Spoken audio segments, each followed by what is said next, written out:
This is for educational purposes only from the educational daddy Mac of Kings.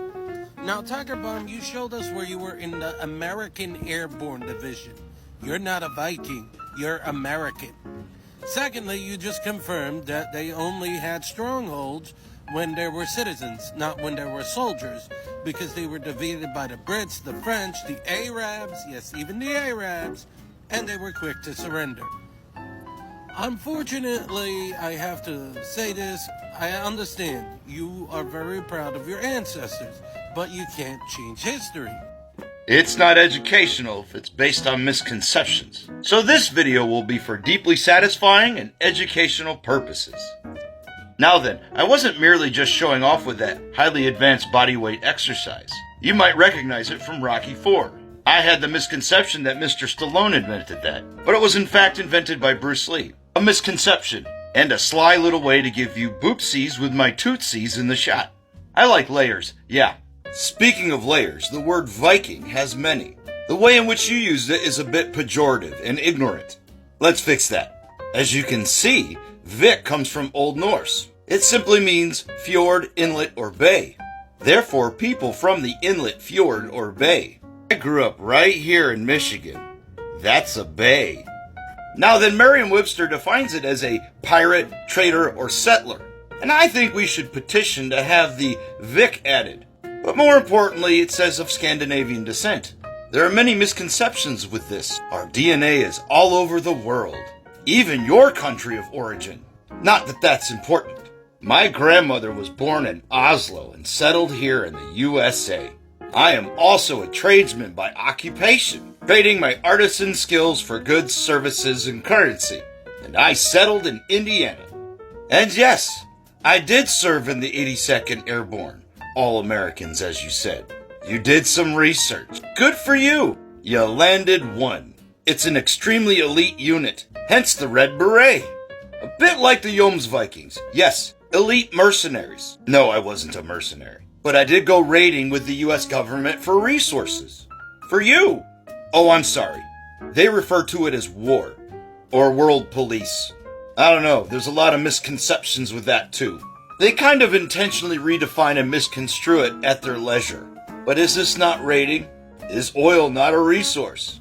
Whether it be my work truck, a naval vessel, or a longship, means of conveyance isn't important.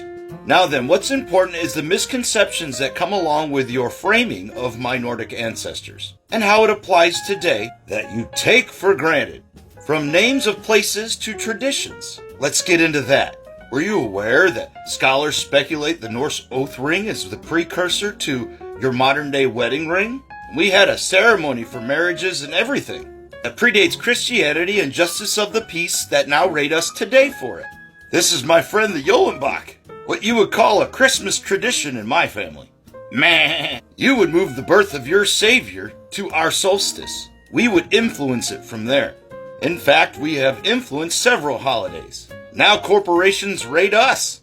A holiday tradition passed down in my family that I'm teaching my kids. Because it is a goat, many misperceive that my friend here is satanic. It happened up in Michigan, not far from the bay, by a politician raiding for donations. Now then, there's been a lot of talk about raiding for resources. I'm sorry, you call it crusading. A practice that began at the end of the Viking Age. There's that word Viking again. It can be used many ways. Now then, many kings who had standing armies of soldiers were around at the time. And prior to that, everything was naval-based at the time. They were Norse in origin. Due to it being a naval army, they were often located by inlets, fjords, or bays. A highly advanced trading economy. Not fur-wearing thugs that worship rocks. One could argue a world power. A real menace to those that had the levers of power. One that couldn't be taken head on. So if you can't beat them, make them join you. With religion. If you can't control their hearts, control their minds, am I right? With misconceptions. And a whole lot of other bad things. With enough concessions and misconceptions, you can do anything and gain a highly advanced and profitable trade economy and standing army in the process for crusading. It's well documented in our saga, actually. The saga of Sigurd the Crusader. He went on behalf of himself and his two brothers, a standing army of soldiers, 600 naval vessels, and went raiding, crusading, went reaching for a lever of power.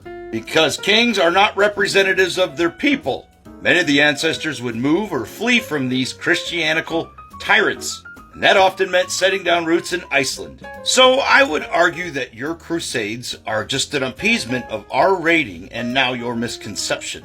Just like the word Viking. Yeah, I told you it had layers.